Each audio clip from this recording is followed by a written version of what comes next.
Okay, let's do this, barring some breaking news during the program. I'm going to show you bits of three Trump spokespeople: Rick Grinnell, Stephen Miller, Scott Bessent. We'll dump out of them. I just want to give you a flavor of sort of how they're defending what's going on.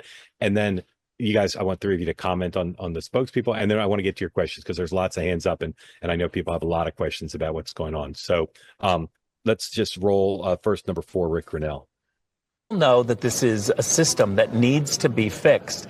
Every politician before Donald Trump has complained about the system and done nothing to fix it.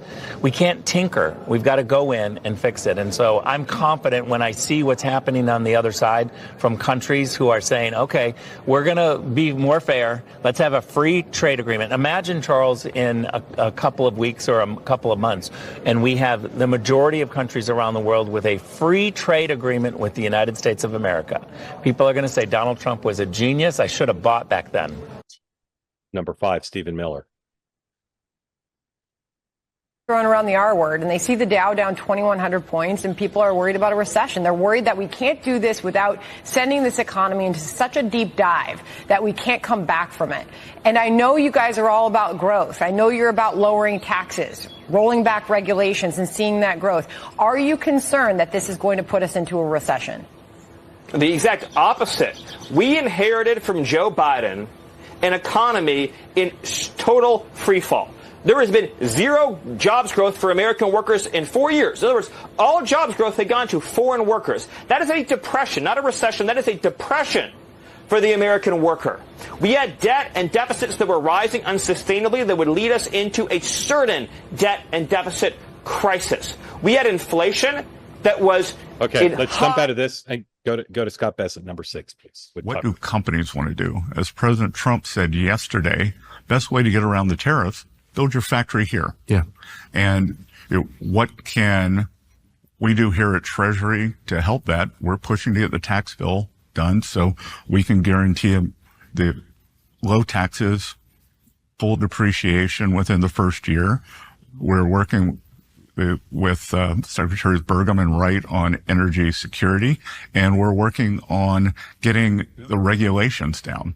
The president, I don't know whether he talked about it yesterday or the day before, Taiwan Semi, largest semiconductor manufacturer in the world, Lee Zeldin, the EPA commissioner, is working to push through all the permits that they need because we've just gone into this regulatory morass where it takes so long to get things done in this country.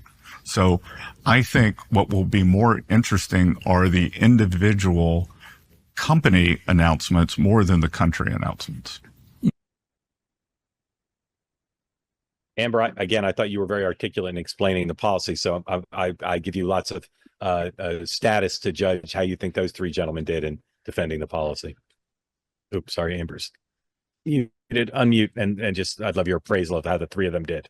Thank you. Yeah, I thought fairly well. And one thing that really caught my ear was Stephen Miller talking about the job creation under the Biden administration going to foreign workers. That's 100% correct. Whenever Biden had a jobs report that met expectations, you actually dug into the numbers and you saw 100,000 jobs lost for American workers, 100,000 gained or 150,000 gained for foreign workers. That's not a healthy way to have a national economy. And I would also point out for progressive friends across the aisle, there's been a lot of chatter over the years about income inequality. The fact that the rich are getting richer and middle class wages have stagnated. There's basically two ways you can solve that problem. And I do think it's a problem, by the way, which is sort of contrary to some of my aggressively free market conservative counterparts. It's not good for social cohesion, causes a lot of disunity, a lot of mistrust among the classes. There's two ways to solve that problem. One of them is to tax the rich and redistribute to the poor or the middle class.